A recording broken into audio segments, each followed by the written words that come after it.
Hello, we're going to revise our exponentials, logarithms and radians for a test that you're going to have next week.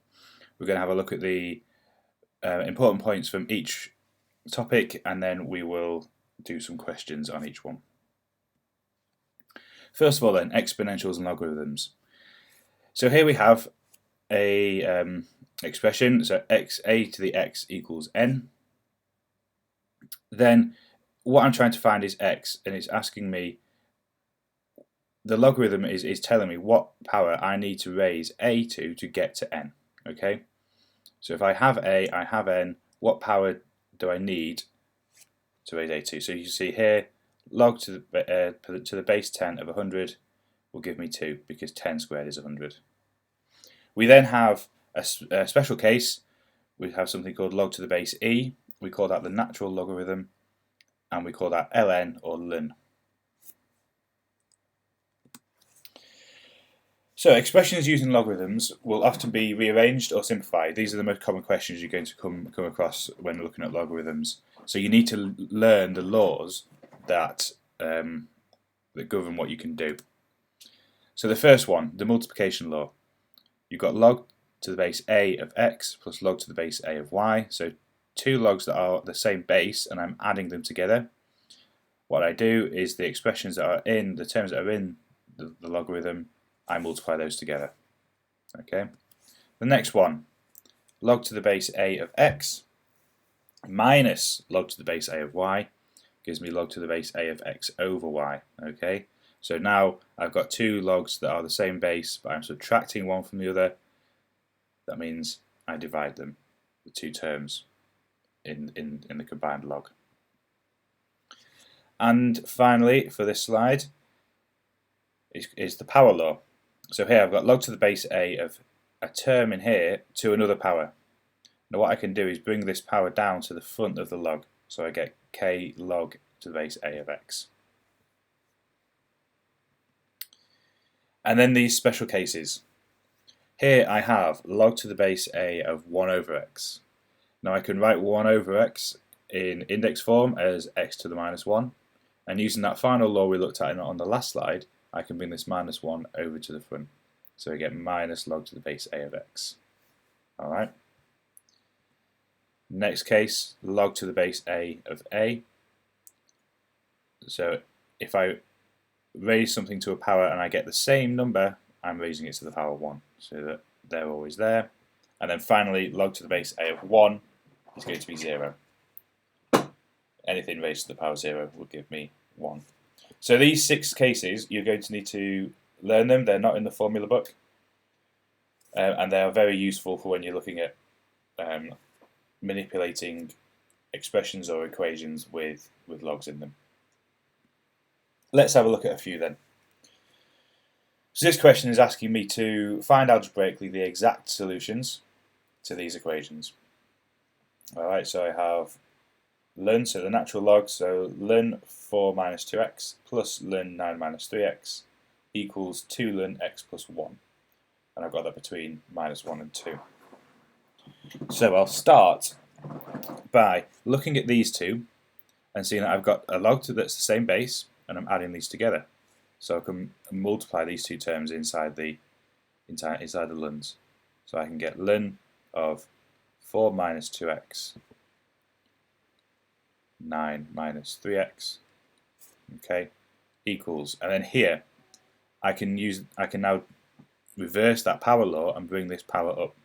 So I get ln of x plus 1 squared. Okay. Now I have log to the base e of a term and log to the base e of another term that are equal to each other. So these two terms must be equal. So I can write 4 minus 2x 9 minus 3x equals x plus 1 squared. If I now expand these out and simplify, I will get 36 minus 30x plus 6x squared equals x squared plus 2x plus 1, bring everything over and equate it to 0, I get 5x squared minus 32x plus 35 equals 0. Okay, so I have 5 x minus 7 and then x minus 5 equals 0. So I end up with my answers as x equals 7 over 5 or x equals 5. However, I need to check the limits that have been applied to this, so x is between minus 1 and 2. So that makes this answer invalid. So that is my only answer there. And I leave it as that. That's for my exact solution. Part B then. I have 2 to the x e to the 3x plus 1 equals 10.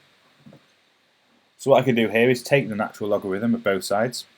So I convert this to ln 2x e to the 3x plus 1 equals ln 10. Now before I go any further, I can see that it's asked me to put it into this form. So I need to have this in the back of my mind when I'm working through how to rearrange this for x. Now then, I have two terms in here that are being multiplied. I've got 2 to the x and e to the 3x plus 1. So I can expand these out and have ln 2 to the x plus ln e to the 3x plus 1. Okay, and that again equals ln 10. Now I'll bring these powers down, use the power law, bring them down, so I get x ln 2 plus 3x plus 1 ln e equals ln 10. What do I know about ln e? Well, ln is log to the base e, so this is log to the base e of e, which equals 1.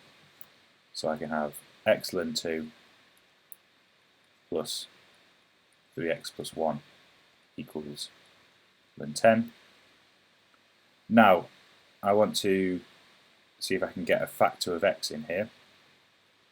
So I can write this down as x, open brackets, ln 2 plus 3 plus 1 equals ln 10. Take this 1 over to the other side. I get x ln 2 plus 3 equals, and now looking at here, I want the constant before the log, so I can do minus 1 plus ln 10, and then divide by ln 2 plus 3. So we have x equals minus 1 plus ln 10 over 3 plus ln 2. So my A is minus 1, my B is 10, C is 3, and D is 2. Question 3. So we're going to use going to use logs to solve these equations. We'll be substituting something in and converting it to a quadratic. You'll see what I mean here. So what I want to look at is if I can find a factor that will then turn this into a quadratic. And I can substitute u equals 5 to the power x. So now this turns into u squared minus 11u plus 30 equals 0. Okay, factorize this. I get u minus 5, u minus 6 equals 0, so that u equals 5 or u equals 6. However, this isn't my answer. I've been asked to solve for x, so I need to substitute back in. So I get 5 to the x equals 5, and 5 to the x equals 6. 5 to the x equals 5. I know that x will equal 1. For this one, I need to use a logarithm, so I can rearrange. I can take log to the base 5 of 6 equals x, so I get x equals 1.11. Looking at my accuracy, which is 3 significant figures. On to part B, very similar. I will let u equal 4 to the x. So I get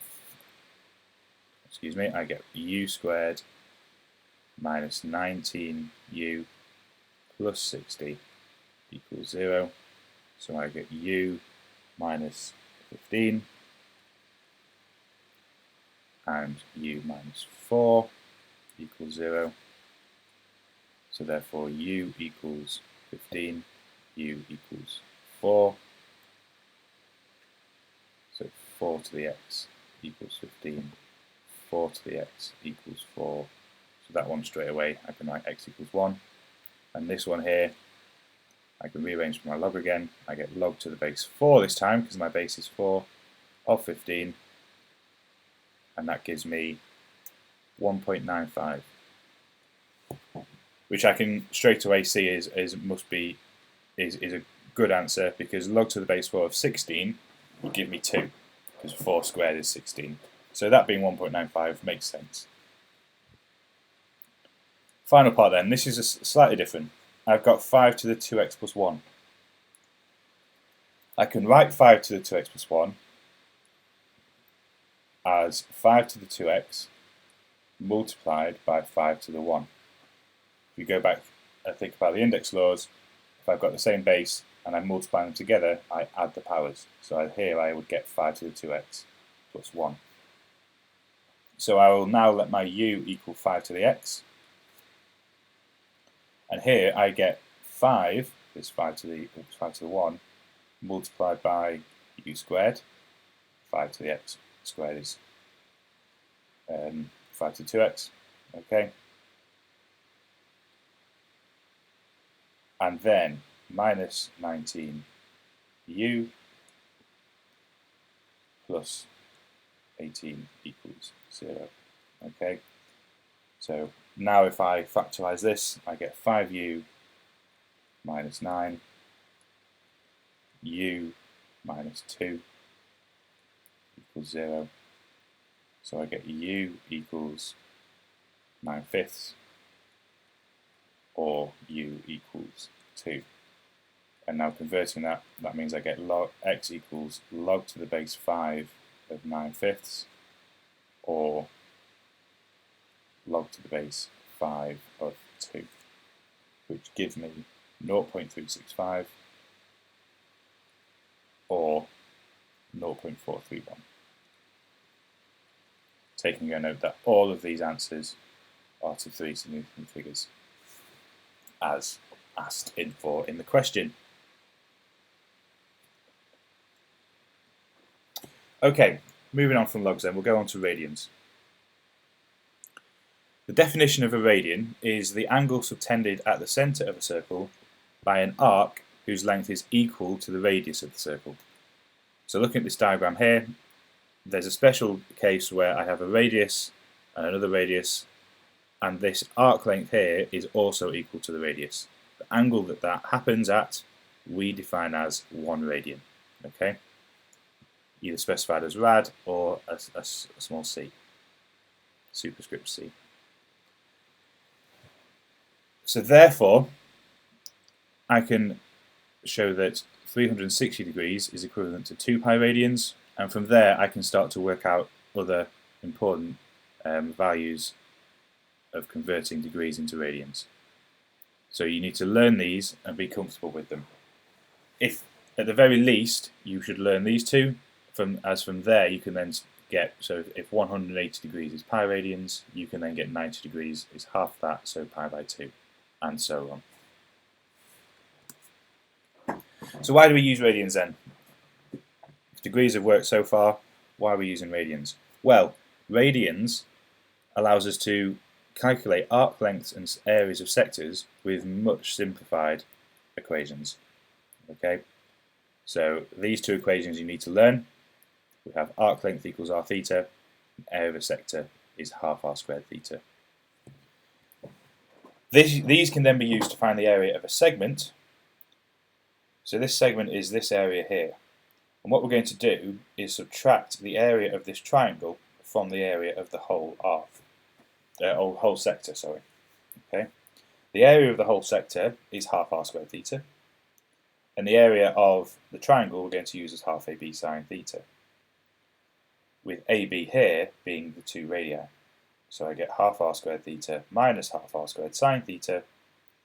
I can take that factor of half r squared out, and so the area of a segment in that circle with a radius r is a equals half r squared theta minus sine theta.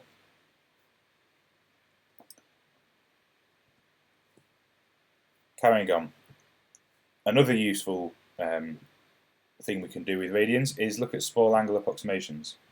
And this shows that when theta is small and measured in radians, we can find approximations for the values of sine theta, cos theta, and tan theta, where sine theta is approximately equal to theta, tan theta is approximately equal to theta, and cos theta is approximately equal to 1 minus theta squared all over 2. Sorry, 1 minus theta squared over 2. Whilst it's good to learn these, they are in the formula book. Okay?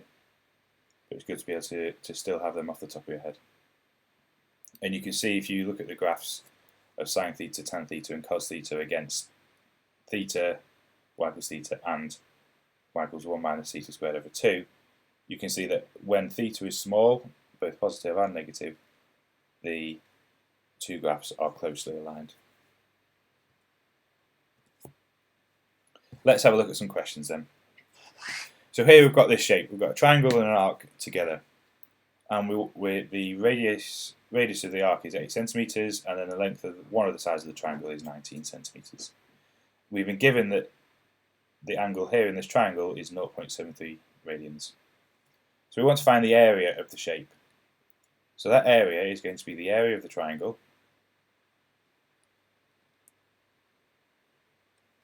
plus the area of the sector. Alright, so let's look at the area of the sector. I need this angle here. Alright. Now using similar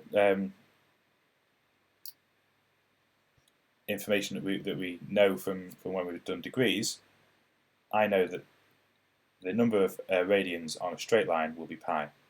So I know that the other angle is 0.73, so pi minus 0.73 gives me 2.41159. I'm using quite a few decimal places here at the moment, even though it's only asking for 3 significant figures, just to make sure I don't introduce any rounding errors. So my area of a sector, or area of the sector, equals half r squared theta, okay, which in this case is 0.5 times r squared, which is 8 squared, 64, times 2.41159, which gives me 77.171 centimeters squared at the moment. Okay. Now the area of the triangle,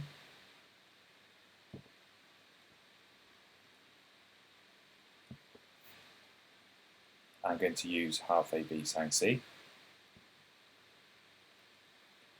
which in this case I've got my 0.5. One side is 8, the other side I know is 19, and then finally sine of my angle, which this time I'm going to use 0.73 radians. Make sure your calculator is in radians mode. That gives me 50.682. Okay, so the total is 50.682 plus the 77.171, which gives me, and bearing in mind my answer is given to 3 significant figures, gives me 128 centimeters squared.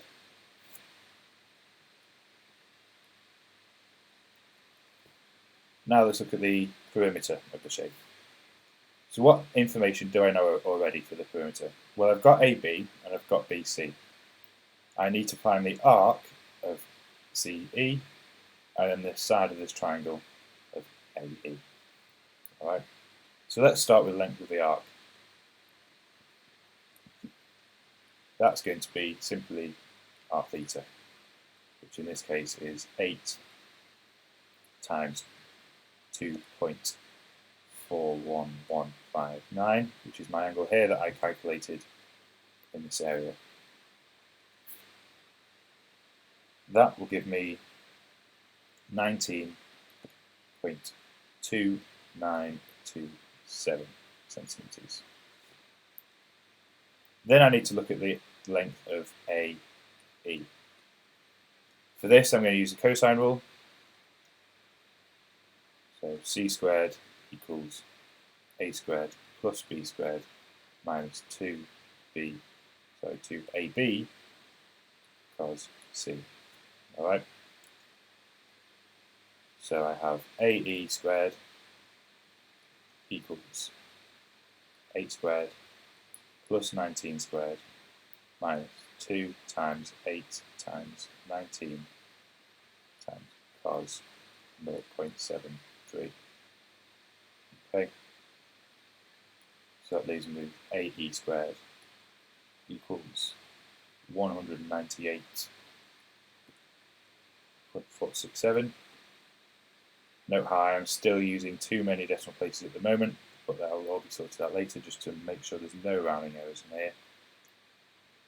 So AE, if I square root this, I get 14.088. So I now know all the side lengths. So I can say my perimeter is 14.088 plus 19 plus 8 plus my arc length, which is 19.2927, and that leaves me with 60.4 centimetres. Again, 3SF, and I should probably put that here as well. To be clear that I'm giving these answers to 3 something figures. Okay, on to some trigonometry then. Let's look at solving between limits. We can tell if we're going to use radians or degrees for this by looking at the limits. My limits here have got pi in them, they're between 0 and 3 pi by 2, so therefore I know that I'm going to look at radians in this case. However, I've got a 3 theta in here, so my new limits need to be between 0, less than or equal to 0, 3 theta, so greater than or equal to 0, 3 theta, and greater than or equal to 9 pi by 2. Okay. And as well, now I've got this plus pi by 4 in there. I'm going to simplify this for the moment by saying that P equals 3 theta plus pi by 4. Okay. So I can now see that P equals the inverse sine of minus 0.2. Alright? And my first answer that I get for that is minus 0.0. Excuse me there.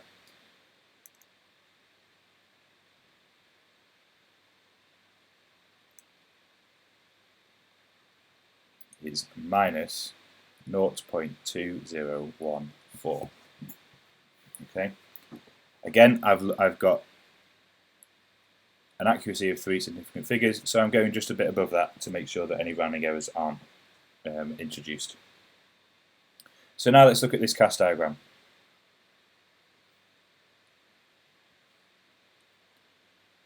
We've got C, A, S, T. So my first one here, it's not going to be in this. So my sign is negative, so it's not going to be in A, not going to be in S. I'm going to go for my vertical axis, and it's going to be 0.2014. And the same thing from my horizontal axis even, 0.2014. Okay. Now I need to see how many times am I going to go round. Bearing in mind I'm looking at 9 pi by 2. So let's label these axes. Start from 0, go to pi by 2, 2 pi by 2, 3 pi by 2, and I keep working round. 4 pi by 2, 5 pi by 2, 6 pi by 2, 7 pi by 2, 8 pi by 2, and then finally here 9 pi by 2. Okay, each consecutive circle round. So my first answer, let's start writing these out. So I get p equals, let's start from 0 and work our way around. I get 2 pi by 2, so pi plus 0.2014.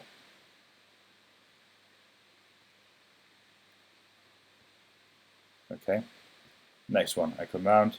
So here I've got 2 pi minus 0.2014.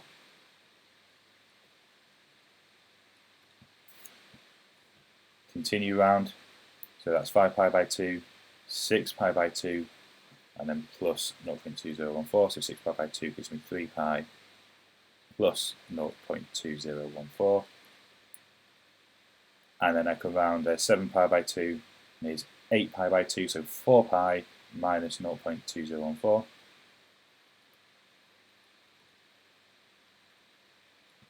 And then as I continue around here, I finally hit my 9 pi by 2. So that's my final one. I've got 4 answers here. So now let's bring back my 3 pi plus pi by 4, so substitute back in for p. So I get 3 theta plus pi by 4. Okay, and using these, I've calculated these, I've got 3.3430, 6.0818, 9.6262, and 12.3650. Alright. So now we're going to look at this and rearrange this to find theta. So first things I'll do 3 theta is, so I'll take away the pi by 4 from each one. So I get 2.5576, 5.2964, and then I get 8.8408, and 11.5796.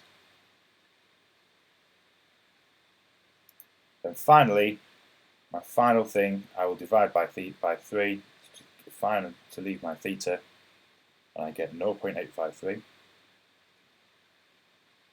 So I'm now also rounding to the accuracy of 3 significant figures. 1.77, 2.95, and 3.86. One thing I can quickly check just to make sure that I've got what I need. If I do 3 pi by 2, because that's my upper limit,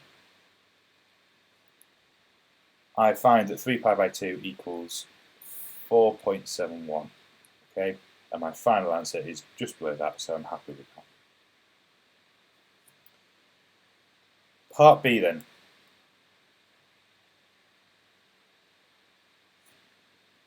Find the exact values of theta in the interval 0 is less than or equal to theta is less than or equal to pi, for which 4 cos x equals 6 tan x. Okay then.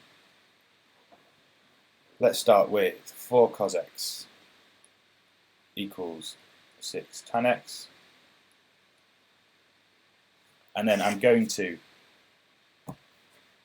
try and rearrange this to have only one trigonometric function in here, trigonometric ratio in here. Now I can't divide by any ratios, I can only multiply.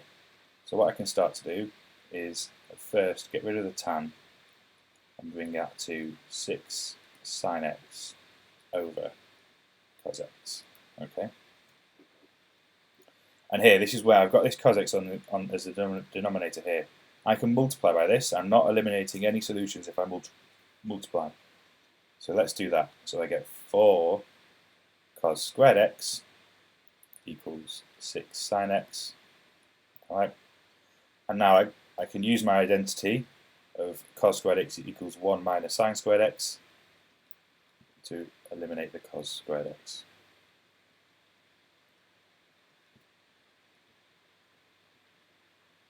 and now I've only got sines in here. So if I expand out,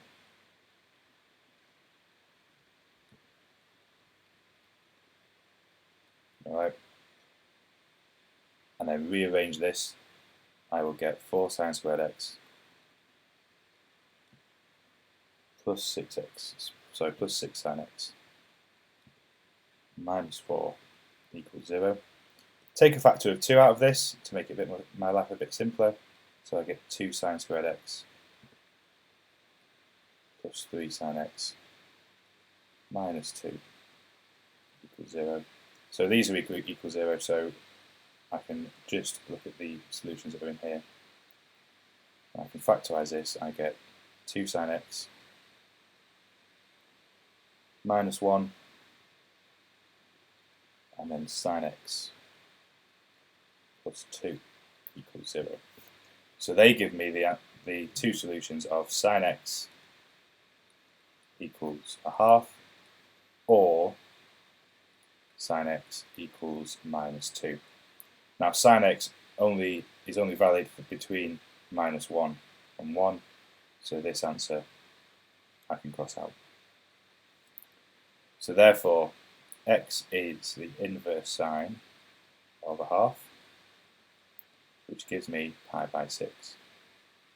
Let's look at my cast diagram.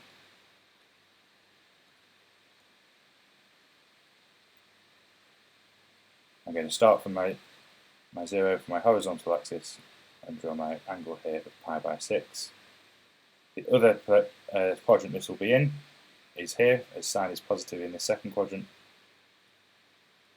So I can put pi by 6 here.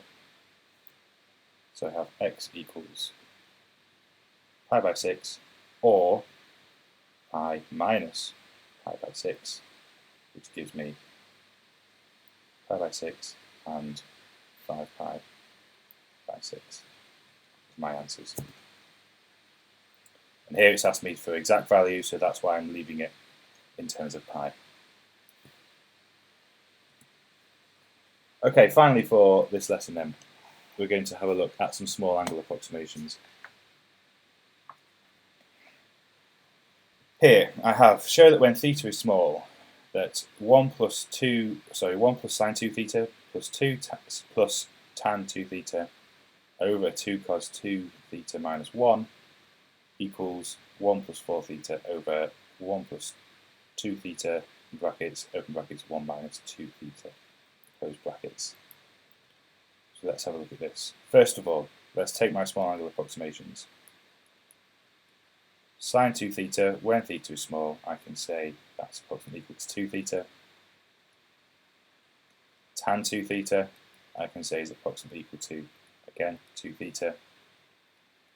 And then cos 2 theta, I can say is approximately equal to 1 minus. Now here, I have 2 theta all squared, okay, over 2. So that gives me 1 minus 4 theta squared over 2, which is 1 minus 2 theta squared. Okay. Now let's substitute this back in. So on the numerator I have 1 plus sine 2 theta I can write as 2 theta. Tan 2 theta I can write as 2 theta. All over 2 lots of, so 2 open brackets, my cos 2 theta which I can write as 1 minus 2 theta squared minus 1. Now let's try and get this into this form here. Numerator looks quite simple. I can write that as 1 plus 4 theta. Let's expand what I have here. I've got 2 minus 4 theta squared minus 1, which I can write as 1 plus 4 theta over 2 minus 1 gives me 1 minus 4 theta squared. Now this is an example of difference of two squares, which is I can see, which is where I wanted to go. I wanted to try and find something there because I can see that if I expand that, I will get the difference of two squares. So I can see here, I can write this as 1 plus 4 theta over 1 plus 2 theta, 1 minus 2 theta. On to part B. So write down an estimate of this expression when theta equals 0.03. So I can simply substitute 0.03 into any of these. That's probably the simplest one I want to go for. So I can write theta equals 0.03. So therefore I have my expression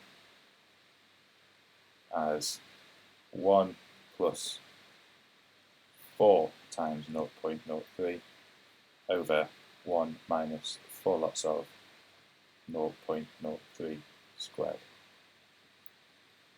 I put that into my calculator and I find I get 1.124.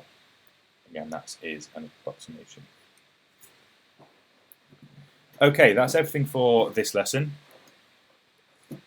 Your next lesson we will look back through our differentiation chapter and revise the chain rule, the product rule, and the quotient rule. See you all next time.